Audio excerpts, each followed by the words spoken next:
UU-PA yang sudah dirancang dalam UU-PA ini sehingga tidak terlaksana karena faktor siapa dulu. Contoh hari ini saya beri pandangan hari ini dana OSUS. Ya. Itu dana OSUS hanya diberikan kepada kita dan Papua. Aceh dan Papua. Hari ini sudah terjadi pemotongan dana OSUS. 2023. 2023, 50% dana OSUS sudah dipotong. Ya, 50% sudah dipotong. Sehingga anggaran untuk kita itu sudah berkurang.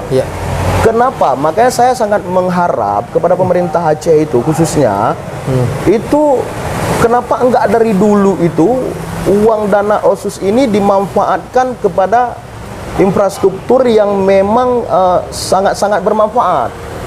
Jadi jangan infrastruktur yang contohnya hari ini kita bilang pekerjaan hanya dilaksanakan jalan, jembatan, gorong-gorong dan lain-lain. Kenapa enggak hari ini dengan dana OSUS ini